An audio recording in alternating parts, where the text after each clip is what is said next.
Toujours, chers amis, les clés de la paix intérieure, de la sérénité. Je vous propose 2 points ce matin.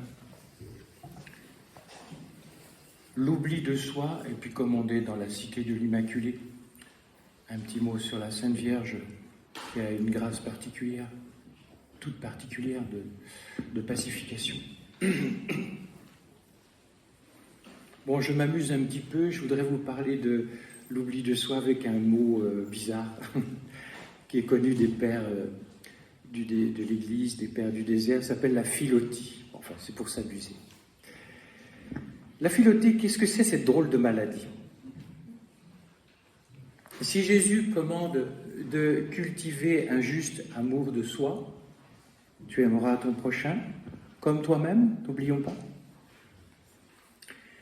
Il dit par ailleurs qu'il faut lutter contre la philotie, même s'il n'utilise pas le mot. Sache bien, écrit Paul à Timothée, que dans les derniers jours surviendront des moments difficiles. Les hommes, en effet, seront égoïstes. Vous ne trouvez pas que c'est une des caractéristiques? Je lisais un reportage sur la Chine. Jiangshan, c'est la ville où les millionnaires, ça pousse comme des champignons. Tous les mois, il doit y en avoir une centaine. Qu'est-ce que c'est la philotie? C'est 2 mots grecs. Philotie, philène. Amour de soi-même. Saint Maxime le Confesseur dit que c'est la mère de toutes les passions. Conséquence de la philotie. Donc, si vous préférez, le manque d'oubli de soi. Toujours Saint Maxime le Confesseur, il dit « Plus l'homme se portait vers les choses sensibles à travers ses seuls sens, plus l'ignorance de Dieu l'accablait, plus il était enchaîné par l'ignorance de Dieu. Plus il s'adonnait à la jouissance des choses matérielles connues par expérience, plus il s'imprégnait de cette jouissance, plus il excitait sa philotie, qui en était la conséquence. » Regardez tous les intervenants politiques de droite ou de gauche, quelle est la seule obsession? Le pouvoir d'achat. Et là, on commence à toucher du doigt, on rentre dans le mur de tout cela. Attention, chers amis, si vous avez de l'argent, c'est pas un péché. D'abord, vous qui êtes mariés, il faut prévoir pour la retraite et puis pour les enfants. C'est pas la question. Mais cela favorise la philotie. Pour le philotique, qui est en fait obsédé du moi, eh bien, l'autre est un concurrent qu'il faut éliminer, puisque il n'y a que moi qui compte. À nouveau, Maxime le Confesseur, la philotie des hommes les a dressés les uns contre les autres, d'où la division de l'unique nature en beaucoup de parties. Certains observateurs aujourd'hui de la société woke disent « c'est la guerre de tous contre tous ». Saint Maxime a une très belle expression. Il dit « le philotique est amant de lui-même ».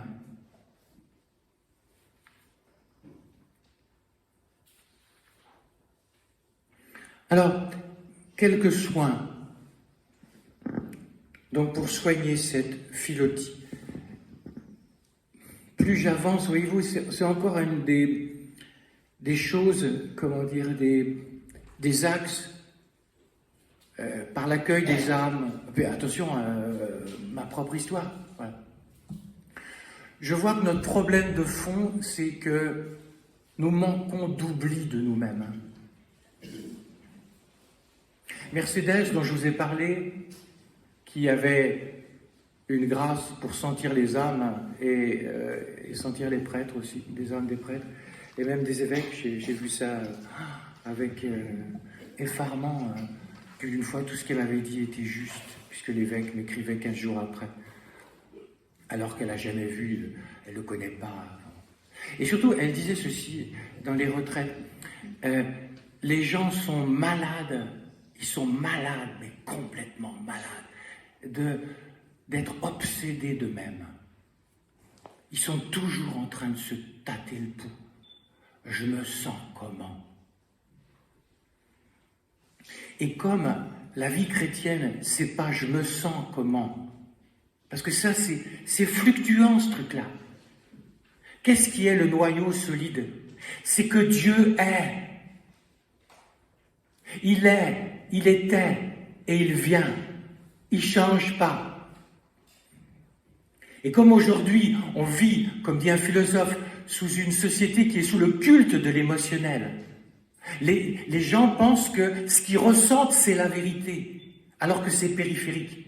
Attention, ne comptez pas sur moi pour dire que le sentiment est une mauvaise chose, elle a été créée par Dieu. Mais c'est une mauvaise chose quand tu fais le point, le talon de ta vie, tu vois.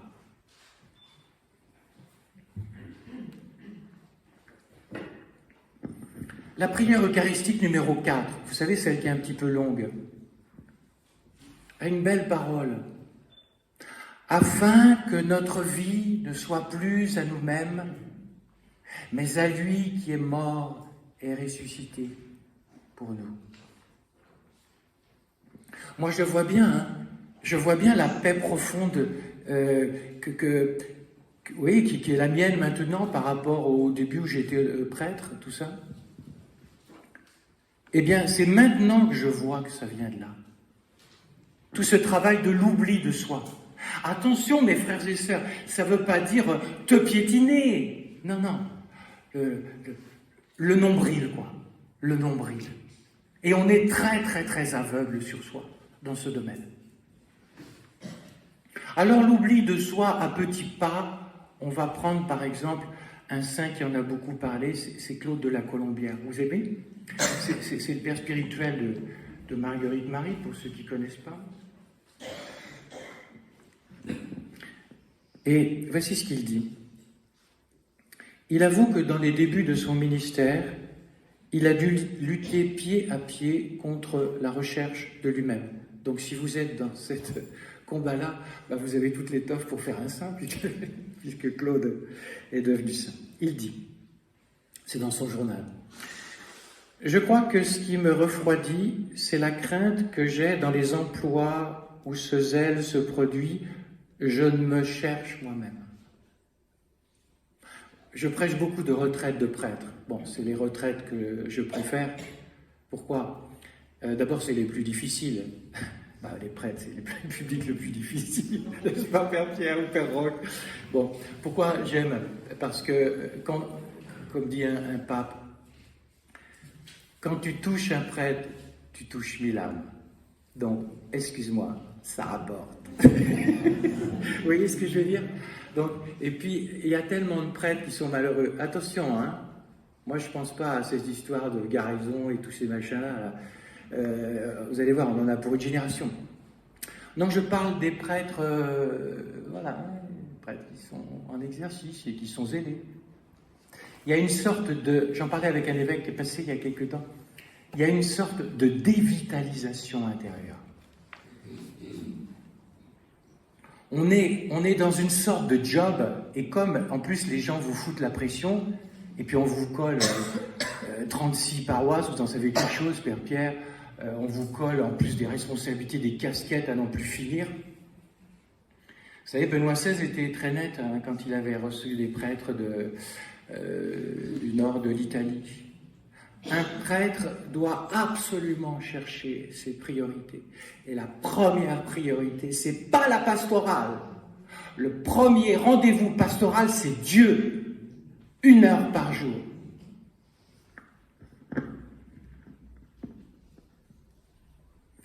Avançons à l'école de Claude. Il faut beaucoup de douceur et d'humilité. Ça rejoint un peu ce qu'on disait tout à l'heure à l'égard de soi-même. Pourquoi? Parce qu'au début, tu t'en rends même pas compte. Et quand tu t'en rends compte, tu dis, j'étais si piteux que ça. Il y a un passage difficile. Je remarque, dit-il, qu'il y a bien des pas à faire pour arriver à la sainteté et qu'à chaque pas que l'on fait, on croit que c'est beaucoup avancé que de le faire. Et après qu'on l'a fait, on trouve que c'est rien. Non, vous ne ressentez pas ça? Il n'y a pas besoin d'être prêtre pour ça.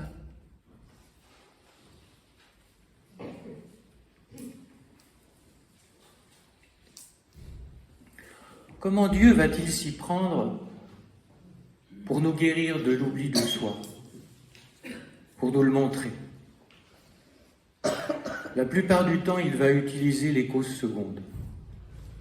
C'est-à-dire, vous qui êtes mariés, votre époux, vos enfants, tout ça. Pour un prêtre, ça va être ses paroissiens, ou ses supérieurs, je ne sais rien. Et le Père Marie-Eugène de l'Enfant Jésus, que vous devez connaître, eh bien, dit ceci, parce que souvent, on imagine la purification, vous savez, un peu comme le film de Cécile B. 2000, avec une nuée, et puis il y a plein de scintillements, tout ça, ça tombe du ciel. Non, il dit c'est immergé dans le concret. Je remarque que les catholiques qui connaissent un second souffle dans leur vie, c'est quand ils sont attentifs au rien, car il est dans les riens. Mais toi, malheureusement, tu considères les riens comme rien. Rappelez-vous petite Thérèse, vous connaissez ça par cœur. Ramasser une épingle avec amour peut convertir une âme. La suite de son propos est très intéressante.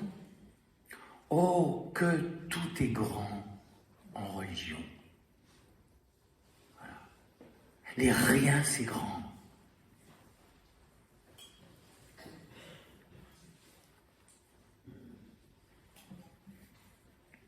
Il y a une sainte visitandine italienne que j'aime beaucoup. Je ne serais pas étonné qu'elle soit sainte un jour, mais bon, je laisse le soin de ça à l'Église. Pour nous montrer comment on a un peu tout mis à l'envers. Elle dit ceci, c'est Jésus qui lui dit. Si tu savais le travail que je ferais dans une âme, pourvu qu'elle me laissât faire. L'amour n'a besoin de rien, seulement de ne pas rencontrer de résistance. Beaucoup se fatiguent pour Dieu. Beaucoup sont généreux pour Dieu. Très peu permettent à Dieu d'être généreux pour eux. C'est une vérité fondamentale. C'est ça qu'on a mis à l'envers. Et moi, ma conversion, ça a été ça. Parce que dites-vous bien qu'avant la conversion, vécue 15 ans après avoir été ordonné, je faisais déjà 2 heures de raison par jour. Arrête de croire que parce que tu fais de la piété, ça le fait. Non, non, non, non. Tout était à l'envers chez moi. J'étais généreux pour Dieu, mais je ne permettais pas à Dieu d'être généreux pour moi. Et par moi pour mes paroissiens. Et pour vivre ça, il m'a mis par terre. Alors bien sûr, personne ne voyait rien. Je n'ai pas fait de dépression, tout ça. Mais attention, Dieu peut passer par une dépression. Là, je me suis trouvé croisé un prêtre qui est passé par là. Mais il était tellement mal. Je dis, qu'est-ce que vous aimez? Pas de trucs religieux, des trucs terre à terre.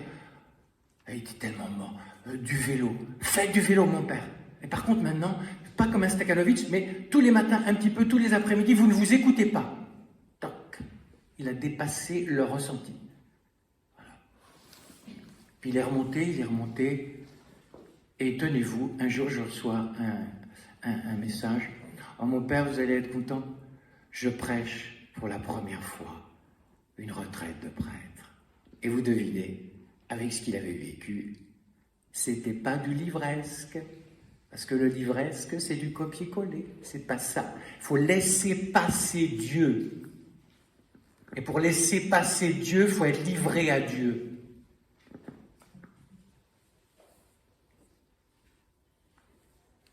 Il y avait un film qui s'appelait « Papy fait de la résistance ». On est un peu tous papy fait de la résistance. Nous résistons à l'amour de Dieu quand nous nous plaisons pas nous-mêmes, pour reprendre des termes d'hier. Surtout dans l'oubli de soi.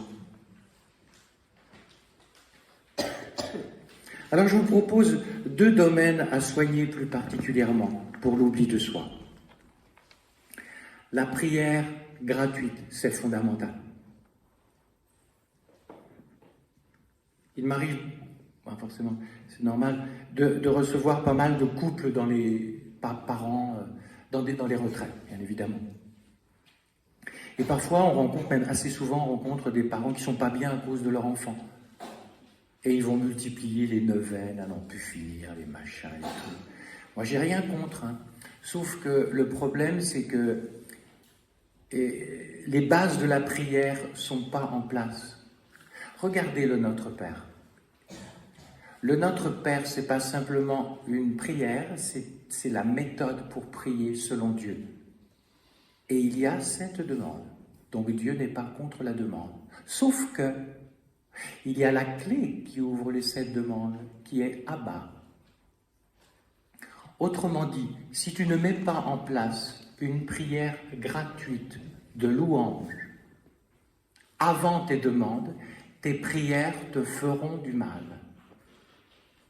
Pourquoi? Et donc c'est ce que je dis à des parents qui ont fait des neuvaines, puis ils ne sont pas bien.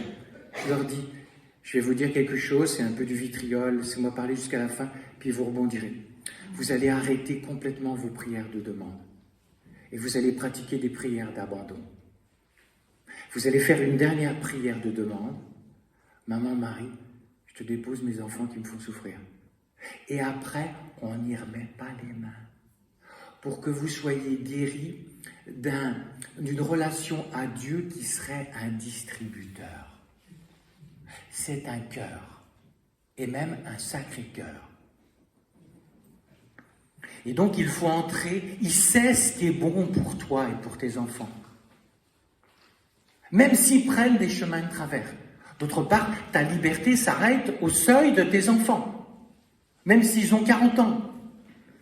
Tu ne vas pas les langer à cet âge, que je sache. Mais malheureusement, beaucoup sont comme ça. Comme si c'était encore leur créature. La prière gratuite. Sainte Rita, vous aimez? Je vous raconte une blague. Permettez pour détendre l'atmosphère, comme dirait quelqu'un. J'ai un ami qui est dominicain. Il est très puissant, moi j'aime beaucoup l'entendre, vraiment il m'a nourri pendant des années, c'est un peu perdu de vue, mais en même temps il est assez timide. Et dans son couvent, à un moment, vous savez que Sainte Rita est liée aux dominicains, et son supérieur lui dit tu vas présider la messe. Alors qu'il prêche super bien. Enfin. Donc qu'est-ce qu'on fait quand on angoisse comme ça? On fait des contrepétries. Et il commence. Au nom du Père, du Fils et du Saint-Esprit. Frères et sœurs, nous célébrons aujourd'hui Sainte Rita, la patrose des connes désespérés. Heureusement, chers amis, il y eut après le Kyrie. Bien. Plus sérieusement, une parole très forte de tous ces saints chargés de divin. Qui n'est pas aimé pour lui-même n'est pas encore aimé. Ça vaut pour ta relation à ton épouse, à ton époux, à tes enfants, à tes paroissiens, à ton supérieur, mes sœurs, à vos sœurs.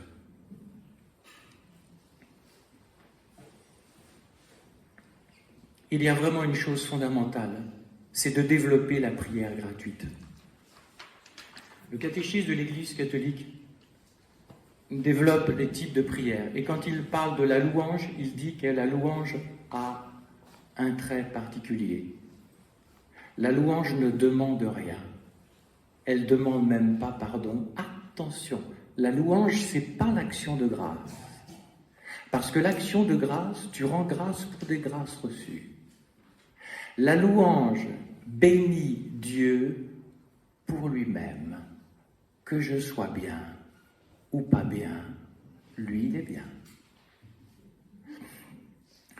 une personne qui entre, et vous n'avez pas besoin de rentrer dans les groupes de louanges, une petite grand-mère qui est malade, qui va dire que des chapelets, mais dans cet esprit de prière désintéressée, elle est parfaitement dans la louange.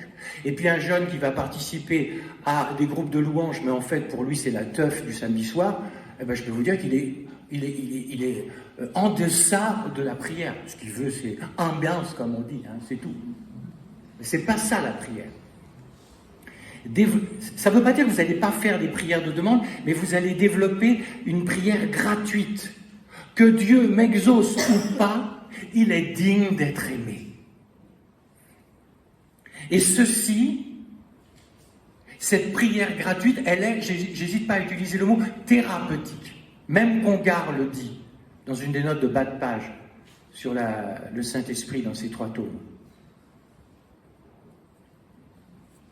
Pourquoi c'est thérapeutique? Parce que dans un premier temps, tu fonctionnes avec ton feeling, avec tes centres d'intérêt. Et quand tu fais une prière d'intéressé, tu te décentres de toi. Tu vas te centrer sur Dieu. Oublie de soi. Or, comme lui ne change pas, tu vas moins vivre à partir de la fluctuation de tes émotions.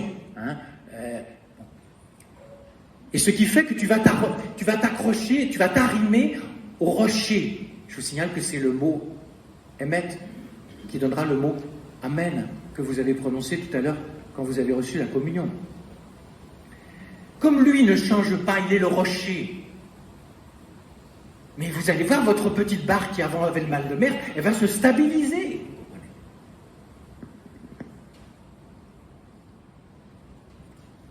Écoutez Claude de la Colombia. Je trouve que de tous les temps, celui de la sécheresse et de la désolation, dans ma prière, c'est ça qui m'a fait le plus avancer. Une âme qui ne cherche que Dieu supporte sans peine cet état et s'élève aisément au-dessus de tout ce qui se passe dans l'imagination ou dans la partie inférieure de l'âme, où sont la plupart du temps les consolations. Rien de si suspect que ces douceurs et rien de si dangereux. Moi, je vous le confie très simplement, je n'ai aucune consolation dans la prière. Mais vous ennuyez pas? Non. Pourquoi? Je vais vous dire, c'est vachement métaphysique ce que je vais vous dire là. Pour moi, la prière, c'est être content de Dieu. Ça va? Je pense que ça doit être difficile à comprendre, non? Bien. Ça veut dire quoi? Ça veut dire que dans la prière, je n'ai aucun contentement et pourtant je suis content parce que je suis content qu'il soit content. Et je ne joue pas sur les mots. Et si une personne qui est mariée vit ça dans son oraison, c'est pas possible qu'avec son mari ou son épouse, il n'y ait pas d'incidence. S'il n'y a pas d'incidence, c'est du pipeau, sa prière.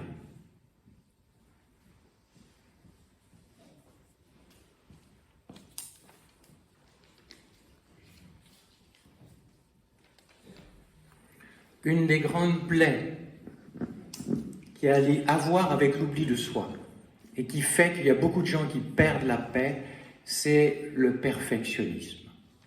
Il faut rechercher la perfection, mais le perfectionnisme est obsédé de la perfection. Et pour lui, il n'y a pas de place pour le raté. C'est la grande différence avec notre publicain. Le raté va faire partie de ton itinéraire. Comment guérit-on du perfectionnisme? Par l'imperfection. On va s'en servir comme d'un tremplin pour apprendre à se laisser aimer par un autre qui est le Seigneur Jésus. Le perfectionniste, c'est le publicain. Il boucle sur lui-même, il se regarde. Celui qui en est guéri regarde Jésus et surtout se laisse regarder par Jésus. Claude de la Colombia. À tout moment, j'attrape ces folles passions qui agitent ce pauvre cœur qui est le mien. Cet amour propre fuit de coin en coin. il a toujours quelques retraits. J'ai grand pitié de moi-même, mais je ne m'en mets point en colère. Est-ce que ça va? Je ne m'impatiente point de me voir si misérable. Qui ferais-je de toute façon? Je demande à Dieu qu'il me fasse connaître ce que je dois faire pour son service et pour me purifier. Mais je suis résolu d'attendre avec douceur qu'il lui plaise de faire cette merveille, car je suis convaincu que cela n'appartient qu'à lui seul.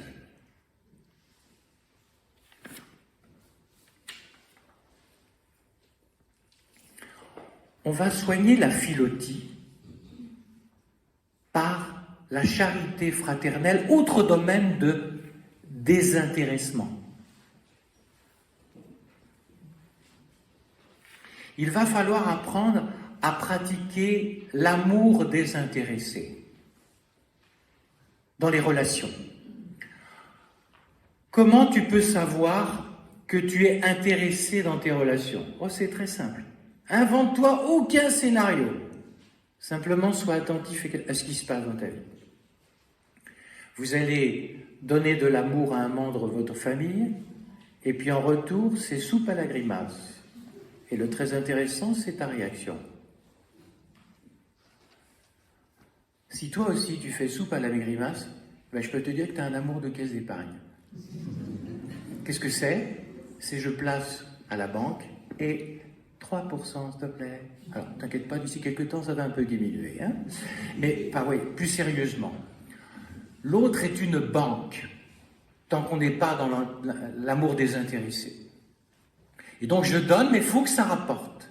Et si ça ne rapporte pas, je me blinde, je fais une colère, ou je tourne les talons.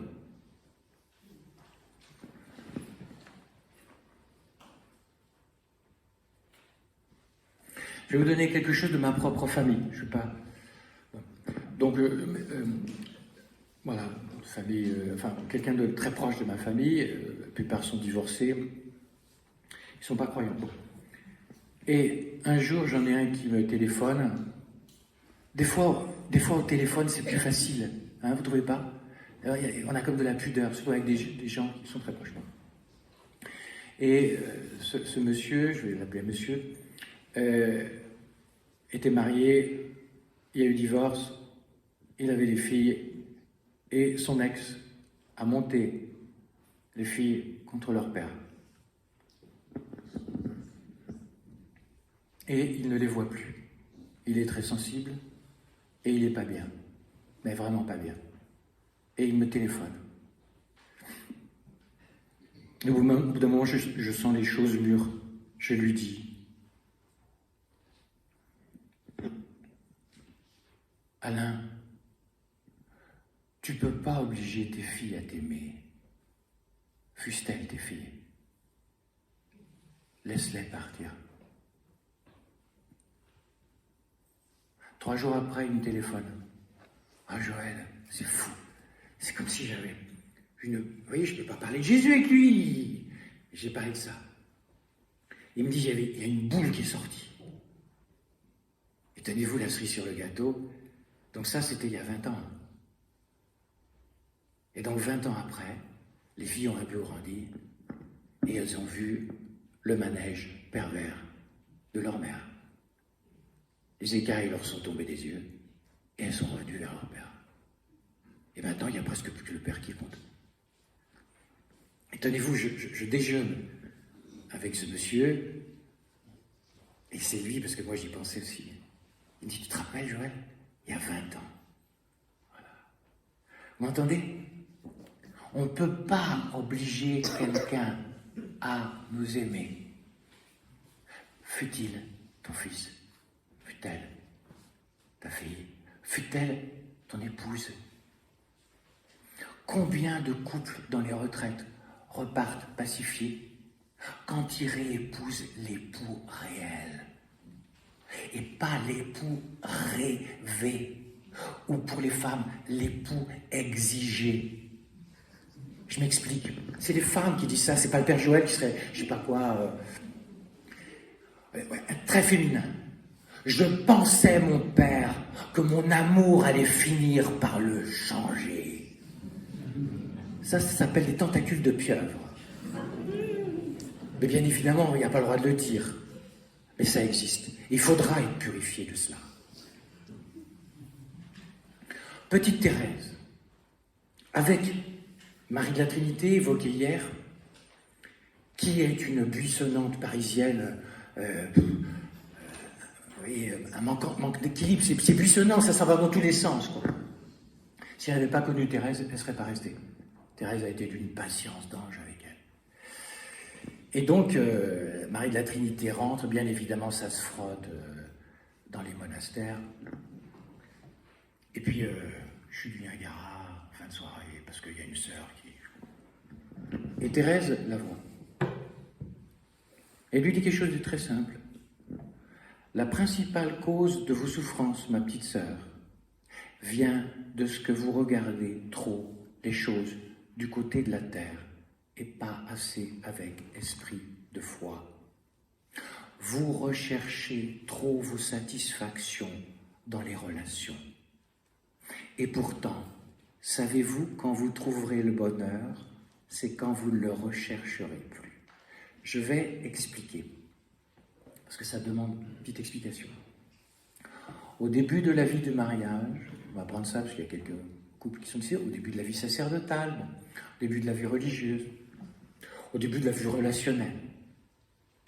Souvent, à moins d'être déjà à l'Immaculée Conception, mais c'est pas la peine que tu restes à la retraite, enfin à la grotte, ça sera plus simple pour toi, au cas où, voilà, tous, nous allons rechercher à travers les autres des joies pour moi. Et après, il va y avoir des périodes de purification, où là, il va y avoir assèchement, déception, trahison, sécheresse, tout ce que tu veux. Et là, si tu te laisses faire par Dieu qui est présent là-dedans, tu vas passer des joies recherchées pour moi. Grâce à cette purification, tu vas passer à des joies recherchées pour toi. Vous voyez le décentrement? Vous allez passer d'une joie pour moi à une joie pour toi. Et que dit Thérèse? Savez-vous quand vous trouverez le bonheur? Quand vous renoncerez aux joies pour moi, pour vous, et quand vous passerez aux joies pour les autres.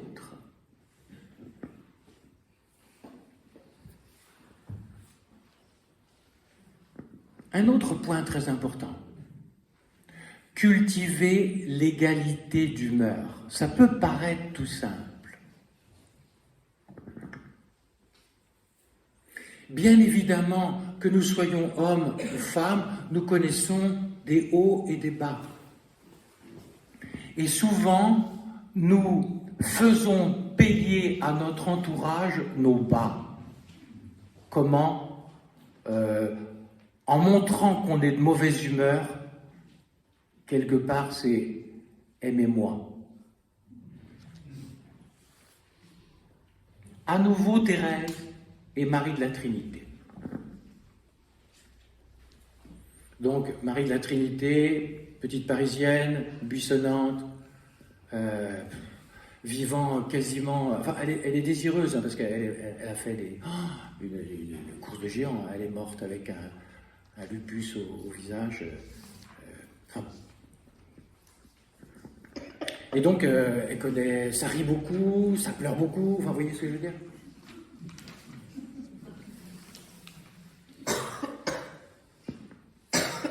Elle voit Thérèse pour un accompagnement spirituel. Un jour que je pleurais, c'est donc Marie de la Trinité qui raconte, ma maîtresse des novices, Thérèse, me dit de m'habituer à ne pas laisser paraître mes petites souffrances, ajoutant que rien ne rendait la vie de communauté plus triste que l'inégalité d'humeur. Est-ce que vous voyez où je veux en venir? L'égalité d'humeur est une ascèse, une purification, une mortification. On va apprendre à ne pas vivre prisonnier du ressenti. Pourquoi c'est important? Parce que aimer n'est pas sentir aimer. Aimer, c'est vouloir aimer. Et comme nous sommes en régime chrétien, en régime de la grâce, aimer, c'est vouloir se laisser aimer, pour ensuite essayer d'aimer. Mais vouloir n'est pas sentir aimer. Et pourquoi il y a aujourd'hui beaucoup de couples qui se font et se défont, comme dirait Calogero dans un de ses tubes, on peut s'aimer et se désaimer, et après on va se re-aimer, puis on va se re-désaimer, enfin bon. Thérèse précise sa pensée à Marie de la Trinité. Quand vous n'êtes pas bien, c'est à vous de consoler Jésus. Ce n'est pas à lui de vous consoler. Je sais bien qu'il a si bon cœur que si vous pleurez, il viendra puis il va essuyer vos larmes. Mais ensuite, il s'en ira tout triste. Pourquoi? Parce qu'il n'a pas pu se reposer en vous. Fait câlin, câlin, toujours câlin. Il ne peut jamais dormir dans sa barque, pauvre Jésus. Mais si, c'est ça, c'est ça. Jésus aime les cœurs joyeux. Il aime une âme toujours souriante. Quand donc, ma sœur, saurez-vous lui cacher vos peines ou lui dire en chantant que vous êtes heureuse de souffrir pour lui?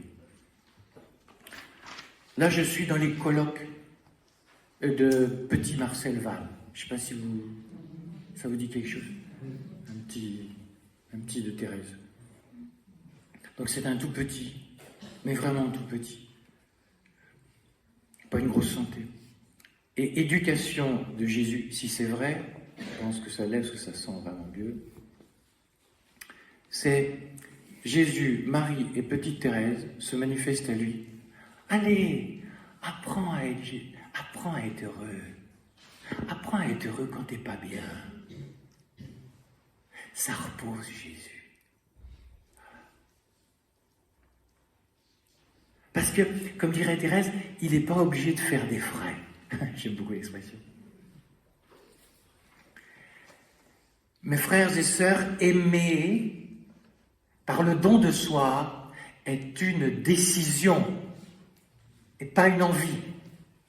Parce que si tu fonctionnes avec tes envies,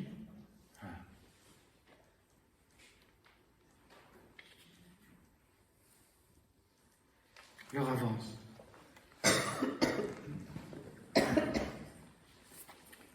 Je voudrais vous parler de... Pardon.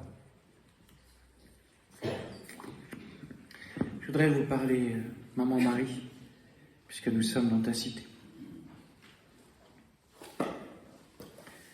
Il y a une très grande puissance dans la vie en Marie. Attention, je dis vie en Marie. Ça a à voir avec ce que je disais tout à l'heure. Si vous voulez que Marie se manifeste comme mère dans votre vie, si vous passez votre temps à faire des prières de demande, ça ne le fera pas. Parce que tu considères Marie comme un distributeur, comme pour Jésus. Comment veux-tu qu'elle soit mère? Si tu veux qu'elle soit mère, il faut la laisser être mère. Et la maman sait ce qui est bon.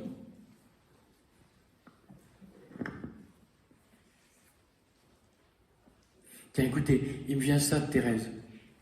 Pour vous montrer que les saints ne sont pas contre la prière de demande à Marie. Mais s'il n'y a que ça,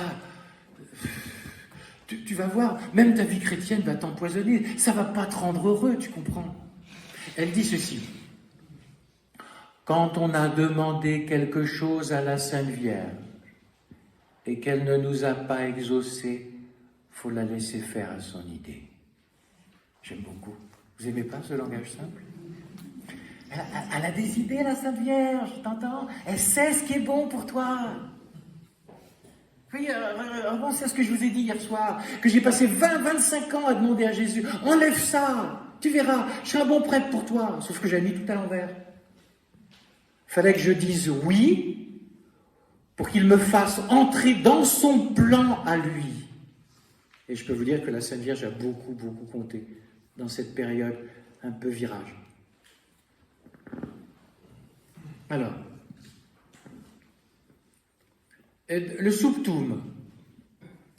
Sous ta protection, nous nous réfugions, Sainte Mère de Dieu. C'est une prière mariale qui est venue très très très tôt dans le peuple de Dieu, inspirée par le Saint-Esprit, tout particulièrement chez les martyrs. Je lis. Sous ta protection, nous nous réfugions, Sainte Mère de Dieu. Ne méprise pas nos prières dans nos détresses, mais de tous les dangers, délivre-nous toujours, Vierge glorieuse et bénie. Première note de Sous le manteau de Marie. La première note pourrait être celle-ci. Tout d'abord, pourquoi prendre Marie pour avoir des clés de paix intérieure? Parce que Marie est ta mère dans l'ordre de la grâce. On ne le dit pas assez. C'est pourtant marqué explicitement dans le Concile Vatican II. Lumen Gentium 60, 61, 62. Comment dire? Beaucoup considèrent Marie comme une maîtresse de maison, donc il faut être poli avec la maîtresse de maison. Voilà. C'est tout, point barre. Alors qu'elle est notre mère dans l'ordre de la grâce. Regardez les apparitions reconnues, par exemple. Style rue du Bac, ou si ça vous dit quelque chose, Pellevoisin. Bon, je ne vais pas me lever parce qu'il y a une caméra. Mais... vous voyez, c'est la même chose, sauf que à Paris, c'est des rayons de lumière, à Pellevoisin, c'est des gouttes d'eau qui rappellent la grâce du baptême. Mais ce qui est intéressant, c'est qu'il n'y a aucune grâce qui tombe d'en haut, qui ne passe pas par le cœur et les mains de la Sainte Vierge. Et donc, si vous relisez le Vatican II, Lumen Gentium, vous lirez cela. Ce n'est donc pas de la mariolatrie, c'est de la haute théologie. Il n'y a aucune grâce christique qui ne soit pas mariale. Tu le veux pas, c'est ton problème. Et donc, Marie, adopter Marie, c'est pas une histoire de sensibilité du genre entre cathos après un casout sur un parvis. T'es mariale, toi, moi pas trop. La Vierge Marie n'est pas un choix de sensibilité. La Marie est le choix de Dieu. Et voilà pourquoi elle doit être le choix du chrétien. Et bien évidemment, Marie n'est pas la quatrième personne de la Trinité. Le père de Montfort dit Marie n'est rien, au sens où elle n'est pas Dieu. Elle est une créature comme nous. Mais le Très-Haut a voulu prendre le rien, la plus petite de toutes les créatures, pour se donner par cette créature.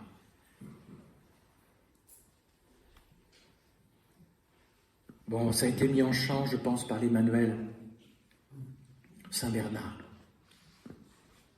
Quand se lève le vent des tentations, quand tu es emporté vers les récifs de l'adversité, regarde. Je vois, vous connaissez vos tubes. Et il ajoute, appelle Marie. Si tu es ballotté par les vagues de l'orgueil, de l'ambition, du dénigrement, de la jalousie, regarde l'étoile, appelle Marie, etc. Ben vous allez me dire, mais ça ne fait pas ombrage à Jésus que d'appeler sa mère? Si vous écoutez François de Sales, grand docteur des âmes, il dit que pas prendre Marie fait beaucoup de peine à Jésus, parce que Jésus, lui, l'a pris. Maximilien Kolb, oui, il est venu ici, oui, qu'est-ce que je suis bête. Et il a eu cette intuition, bon, je ne vais pas rentrer dans les détails, d'une haute théologie, avec le dogme de l'Immaculée Conception, la conception immaculée incréée. Et quand dans sa communauté, eh bien, on craignait que ça fasse de l'ombrage à Dieu, presque il en pleurait. Mais comment vous pouvez opposer ce que Dieu a uni? C'est pas simplement l'homme et la femme, c'est l'homme et la femme, avec un H et un F majuscule, c'est-à-dire le Christ et la Sainte Vierge. Et il dit, ce sont comme deux anneaux. qui sont liés, vous ne pouvez pas les séparer.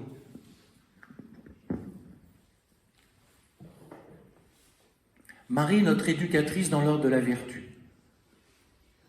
On perd beaucoup de paix. On peut perdre beaucoup de paix à cause de nos chutes dans la vertu. Et là, c'est très intéressant, je vais faire appel à deux saintes du Sacré-Cœur, Marguerite Marie et Sainte Faustine. Marguerite Marie, le Sacré-Cœur lui apparaît, Vénarde, attention, hein, demandez pas trop des apparitions, hein, parce que faut le payer après, bien, ne serait-ce que les moqueries de l'entourage, bien.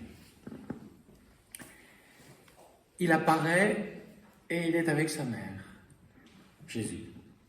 Et il dit, ma mère, vous avez tout pouvoir de lui départir les grâces, comme il vous plaira. Vous voyez ? Et la Visitandine de Paray-le-Monial s'empresse alors d'entrer à l'école de Marie. Et elle dit, il faut être très très simple, c'est une maman. Si à chaque fois que tu vas lui parler, il faut que tu ailles dans un dico pour trouver des citations, excuse-moi. Je m'adressais à la très sainte Vierge, ma bonne maîtresse, laquelle me dit amoureusement en me consolant, ne crains pas, tu seras ma vraie fille et je serai toujours ta bonne mère.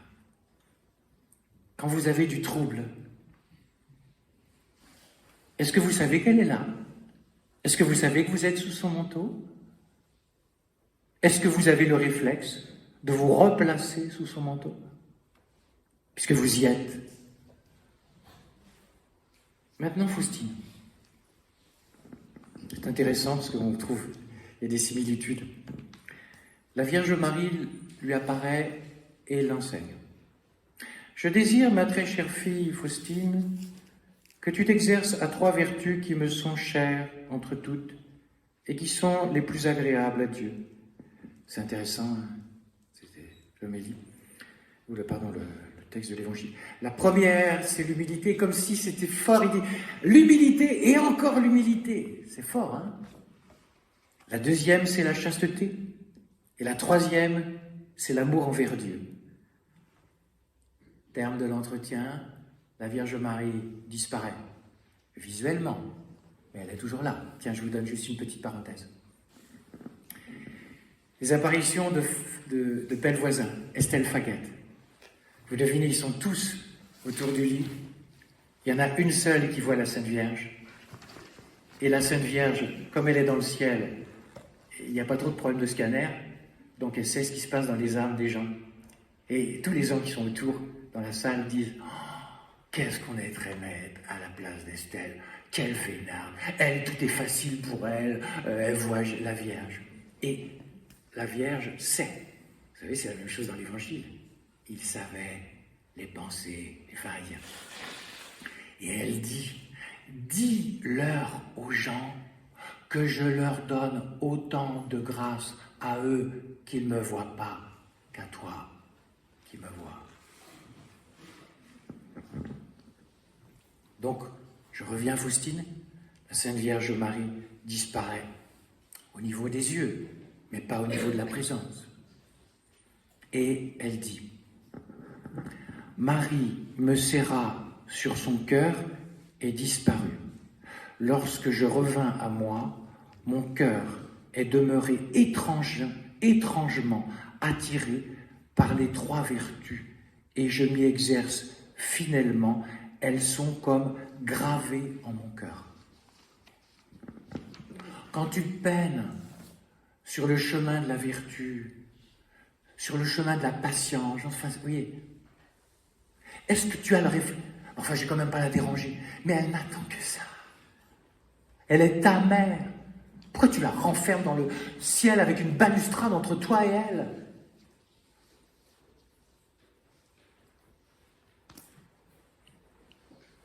Quelques clés pour la paix intérieure.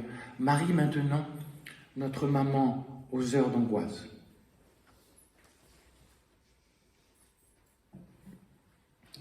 Les jours de gros orages, du côté de Châteauneuf-de-Galore, à la ferme de la Plaine, Marthe Robin se trouvait parfois plongée dans l'obscurité parce que le disjoncteur sautait. Et tout Marthe Robin qu'elle était prise d'angoisse. Chacun réagit comme il est. Et elle a une très bonne amie qui s'appelle Gisèle Signé. Toute la famille est au champ, orage. Et Gisèle se dit le disjoncteur a dû sauter, je connais Marthe, je monte. Elle entre, effectivement, il n'y a plus de lumière du tout. Elle entre dans la chambre de Marthe. Qu'est-ce qu'elle découvre? Il y a une bougie allumée sur la table.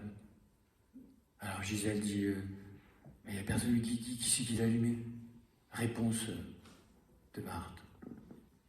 Ben, c'est ma petite maman du ciel. Tu sais très bien que ma maman chérie ne me laisse jamais. Faut être un peu enfant pour croire à ce que le monde vous dira. C'est des histoires de Père Noël. Ben, allez-y, c'est votre problème. Le ciel est à fleur de terre, comme il ne prend que la place que tu lui donnes. Et si tu décrètes qu'il est dans ces nuages, il restera dans ces nuages, car tu entends, c'est toi qui commandes Dieu. Il n'entre jamais par effraction dans une âme, car l'amour est délicat. Maintenant,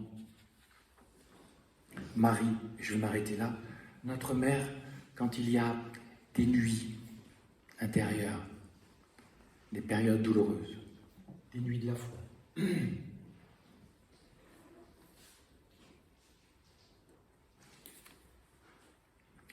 Saint-Père de Montfort dit « Cette bonne mère et maîtresse se rend si proche et si présente à ses fidèles serviteurs pour les éclairer dans leurs ténèbres, pour les éclaircir dans leurs doutes, pour les affermir dans leurs craintes, pour les soutenir dans leurs combats et leurs difficultés, qu'en vérité, ce chemin virginal avec Marie pour trouver Jésus-Christ est un chemin de roses et de miel. Mais vous ne pourrez pas, toucher du doigt la présence de la Sainte Vierge quand vous n'êtes pas bien, si vous passez, je le redis, à faire des prières de demande. Il faut entrer dans l'abandon, la laisser faire. Que fais-tu quand tu fais cela? C'est comme si tu ouvrais la porte, alors elle peut rentrer. Quand tu multiplies les prières de demande selon tes plans préétablis, c'est comme si tu étais en train de pousser sur la porte alors qu'elle s'ouvre dans l'autre sens. Et surtout, c'est Marie qui dit « Mais arrête, tu te fatigues pour rien, c'est dans l'autre sens et c'est à moi de l'ouvrir. » L'abandon est fondamental.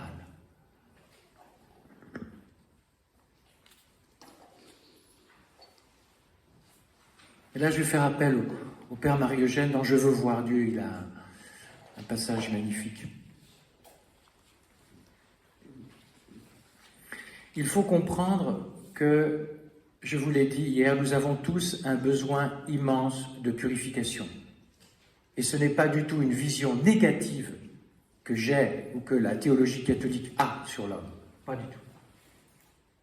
C'est au contraire pour une extrême croissance.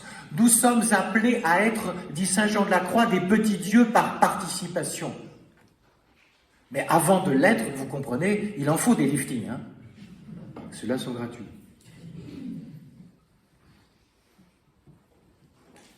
Et Jésus n'a pas d'autre chemin que l'éduit. Alors, c'est extrêmement concret. Par exemple, curieusement, pour parfaire un amour de couple, ça va être quand l'un des deux part. Et quand il y a deuil. Et la personne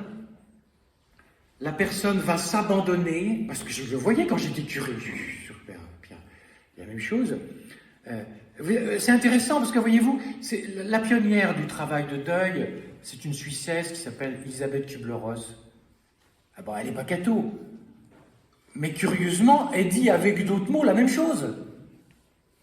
Quand elle dit « il y a acceptation du réel », l'autre n'est plus là, je ne pourrai plus le serrer dans mes bras comme avant. J'accepte ce réel, eh bien elle dit c'est le début du retour à la vie.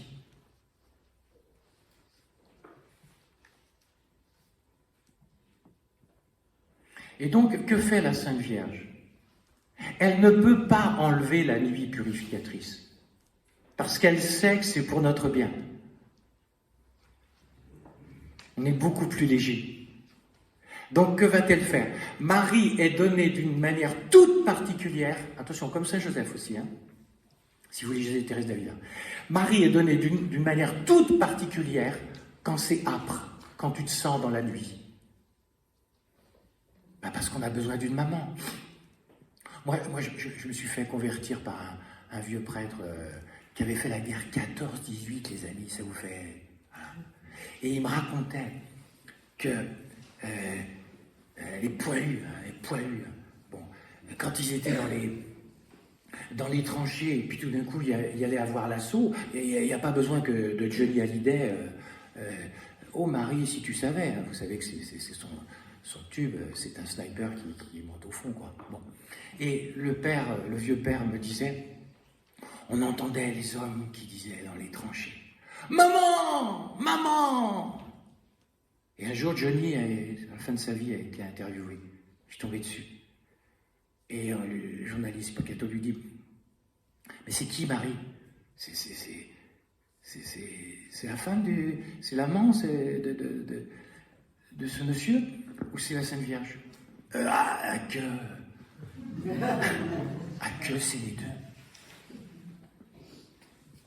Vous vous rappelez, c'est le seul qui a... Bon, il devait être un peu New Age, un peu. Mais c'est quand même le seul, Johnny, qui a une sépulture officielle. Il avait fait un signe de croix. Alors Marie n'empêche pas. J'arrête. L'obscurité de la nuit dans laquelle se trouvent les âmes est bienfaisante. Ses souffrances et ses angoisses dont elles souffrent sont inévitables et nécessaires pour la purification et le développement de l'amour. Marie ne peut pas dissiper ces ténèbres, parce qu'elle sait que c'est pas pour nous faire souffrir, c'est pour une libération, un accroissement. Mais sur le moment, bien évidemment, tu ne le comprends pas, c'est normal. Mais elle t'est donnée justement comme mère. Avance, mon petit. Vas-y, je suis là. C'est ça qu'elle dit. Et comment intervient-elle? Et il dit, elle intervient cependant, mais ses manifestations sont une délicatesse si subtile et si tendre. Et ça, les gens le disent, les veufs, des fois. Un truc insignifiant. Petit clin d'œil. J'aime bien l'expression clin d'yeux. Une coïncidence apparemment fortuite, un apaisement subit, une lumière, une rencontre, un rien insignifiant en apparence, mais dans lequel l'âme reconnaît avec certitude l'action, le sourire, le parfum de la présence de sa maman du ciel. Savoir que Marie, la mère, est là et veille sur lui dans la nuit, met le cœur de l'enfant que nous sommes en fait. Renouvelle ses forces, affermit son espérance, apporte lumière et paix, sans que diminue de l'intérieur la violence de la purification. Comment voulez-vous que Maman Marie se révèle à vous comme une maman? Tu vas souffrir et curieusement tu vas avoir une onction intérieure de sa présence. Comment veux-tu si tu ne t'abandonnes pas? Que fait un enfant? Moi, c'est un souvenir d'enfance. Ma maman était incompétente. Vous voyez, moi, j'avais des parents agriculteurs et vignerons. Ma maman était incompétente au niveau médical, ces trucs-là. Mais quand on est enfant, qu'on fait une nuit de fièvre, mon papa, il dort parce qu'il s'en va sur la terre dans le lendemain. Bon. Mais c'est toujours la grâce des mamans de se lever. Et maman, elle arrive et elle fait ça, et elle dit, je suis là mon petit. Mais la fièvre est diminuée de 5 degrés en une seconde. Non mais vous voyez, c'est pas des questions de compétences techniques, c'est la présence de la mère.